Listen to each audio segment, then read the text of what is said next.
Pak! Nagkikilay na! Tayo. Oh, guys, tingnan mo, nag-off na naman siya. Ayun, di ba kanina okay na siya, tapos nag-off siya. Pero ngayon, dahil birthday niya, saan tayo pupunta? Bundok! Bubuntok tayo. Tara.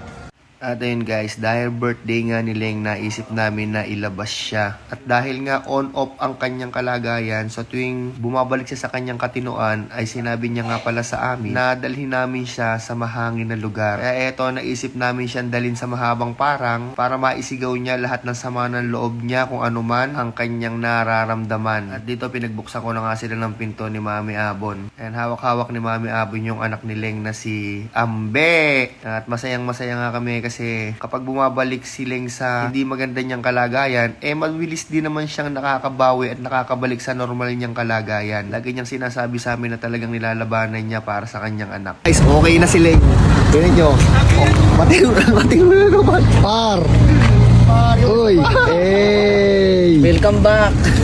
Dito nga, nalilibang talaga si Mami Abon sa pag-aalaga ng bata. Sinabi niya kay Leng na hanggat nasa ganyan siyang kalagayan ay siya muna ang bahala sa anak nito. Dahil sabi ni Leng kasi minsan ang tingin niya sa anak niya fried chicken, baka kainin niya.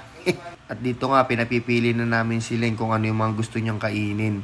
Dahil birthday niya, ang paborito niya kasi dito ay yung bulalo, kaya dinala namin siya dito. At pagkatapos nga namin umorder, habang iniintay namin yung pagkain, ay nagmuni-muni sila munang mag-asawa. Pinag-usapan nila yung mga problema at yung mga dapat nilang ayusin para makatulong sa paggaling ni Leng. At eto nga, dumating na isa-isa yung mga pagkain namin. Ayan, at isa-isa na nga namin in-order lahat ng mga gusto niyang kainin. Ayan, at may sisig din. At syempre, ang paborito niya, bulalo. Deliver mo na yan, Uya. Ay, no, galing ni Uya. Yan, at kasama nga pala namin dito yung utol kong si Dave. Yan, ang galing niya maghilot. Talagang pag masakit yung katawan ko, sa kanya ako nagpapahilot. Tapos, tumagay din kami ng konti kasi nga birthday ni Leng. Siyempre, dapat may inuman din yan.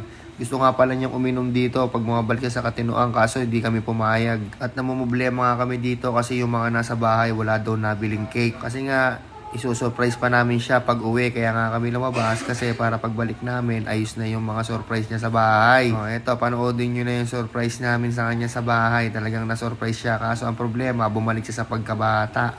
Kaya parang hindi rin niya alam. Tara na, pasok na tayo. Tara na. Pasok.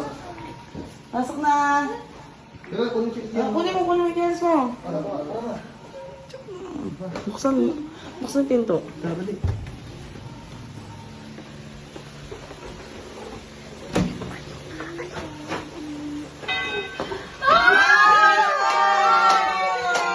At dito nga guys, kitang-kita naman natin na parang nagtataka si Leng kung sino yung mga tao sa paligid. Yan kasi yung kanyang tatay, nanay at buong pamilya, pati ang kanyang mga kaibigan. Kaya kasi natin iparamdam sa kanya na importante siya at maraming nagmamahal sa kanya para mas mabilis siyang gumaling. Anong wish mo? Anong wish mo? Ano sabi mo? Anong wish mo? Galing!